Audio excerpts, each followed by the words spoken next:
ఇంకోటేంటంటే గురుగారు, మనం ఏ పూజ చేసినా గూడా ఫస్ట్ గణపతి పూజ చేసిన తర్వాతనే పూజ స్టార్ట్ చేస్తాం. ఆ గణపతి పూజ చేసినప్పుడు పసుపు గణపతిని తయారు చేస్తూ ఉంటాం గదా! ఆ పసుపు గణపతిని పూజ అయిపోయిన తర్వాత ఏం చేయాలి గురుగారు? హ్మ్. అసలు ముందు పసుపు గణపతిని ఎందుకు చేయాలి? అన్ ఆ! పసుపు గణపతిని తయారు చేసాం. నువ్వు పని మొదలుపెట్టేటప్పుడు ముందు పసుపు గణపతిని తమలపాకు మీద పెట్టి పూజ చేసేసి అయిపోయిన తర్వాత ఈ గణపతిని ఏం చేయాలి? హ్మ్. అసలు ఎందుకు చేయాలి గణపతిని?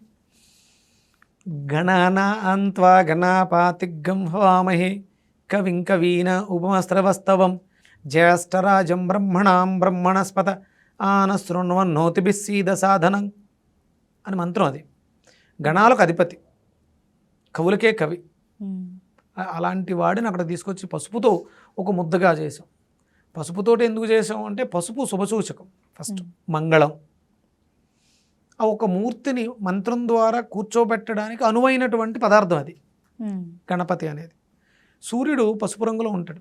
ఇక్కడ ఆయనే గణపతి, సూర్యుడే గణపతి. అంటే మనం అనుకునేటువంటి పార్వతీదేవి తయారు చేసినటువంటి శనగపిండి గణపతి కాదు.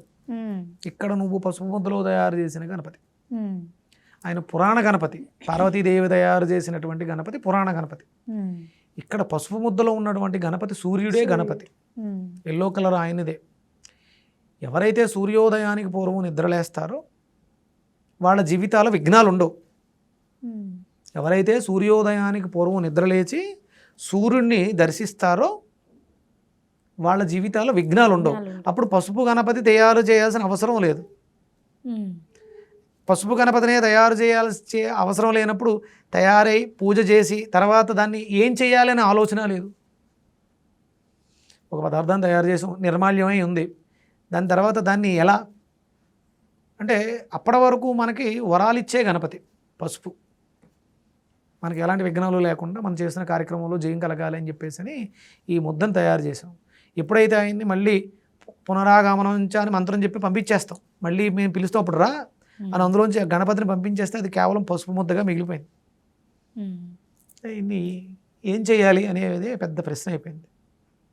కాళ్ళకి పసుపు రాసుకునే అలవాటు ఉందమ్మా? గడపకి పసుపు రాసే అలవాటు ఉందా? దాంట్లో వాడుకోవచ్చు. దైవం అందులో వచ్చి కూర్చున్న తర్వాత అది నిర్మాల్యం చెడ్డది కాదు కదా. వంటల్లో వాడుకోలేకపోవచ్చు. ఎందుకంటే మనం కొన్ని పాలు చుక్కలు కొన్ని నీళ్ళ చుక్కలు ఇవన్నీ వేస్తాం కాబట్టి, అక్షింతలు వేస్తాం కాబట్టి. దేవుడిలాగా పూజించిన పసుపుని కాళ్ళకి ఎలా? అది అప్పుడు దేవుడిని పంపించేసాం కదా అందులోంచి.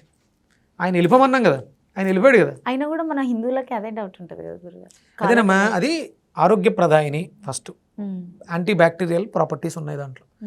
గడపని గౌరీదేవిని గడపగా వాడుతున్నాం. ఒక్కొక్కసారి గడపని తొక్కుతున్నాం కూడా. మరి పసుపు రాసిన గడపని తొక్కినప్పుడు పాపం లేదా? అప్పుడు దేవుడు అది కాదా?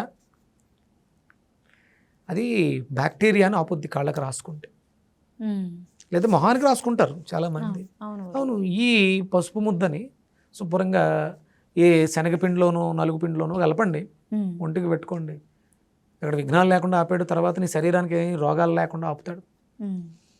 ఇవన్నీ చేయలేము అనుకుంటే శుభ్రంగా నీళ్ళలో కలిపి ఏ మొక్కలకో పోయండి. మొక్కకు కూడా యాంటీ బ్యాక్టీరియల్గా పనిచేస్తుంది కదా. మొక్కలను పట్టుకుని చీడపీడలు ఇచ్చేస్తున్నాయి కదా. ఎక్కడైనా బయటకు వెళ్ళి అలవాటు ఉంది, ఏదన్నా కొంచెం బాటిల్లో కలుపుకొని ఏ మొక్కన్నా పోసేయండి. కాలువలో కలపండి. కాలువలో కూడా నీళ్లు మంచివే కదా, అవి కూడా బాగుంటాయి.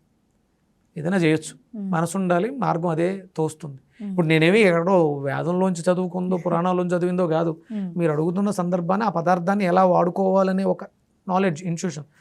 మనం ఎపిసోడ్ మొదలు పెట్టడానికి ముందు కాసేపు కళ్ళు మూసుకుని ఒక మంత్రం చదువుకున్నాను. ఓం హ్రీం గృణి సూర్య ఆదిత్య శ్రీం అని మంత్రం చదువుకుని, నేను మాట్లాడే మాట ప్రియమై ఉండుగాక, నేను మాట్లాడుతున్న మాట నీకు ప్రియమై ఉండుగాక, నేను మాట్లాడుతున్న మాట నిన్ను జ్ఞానవంతురాలని చెయ్యుగాక. నువ్వు అడిగే ప్రశ్న నన్ను చూస్తున్నటువంటి ప్రేక్షకులను నిన్ను కూడా రంజింప చేయాలి. అది అందంగా ఉండాలి, అది అర్థవంతమై ఉండాలి.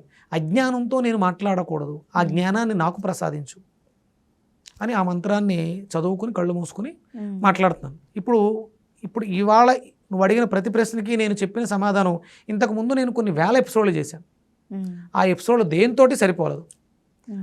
అక్కడ వాడిన ఏ పదాన్ని కూడా ఇక్కడ నేను ఉండను అని నాకు అనిపిస్తుంది.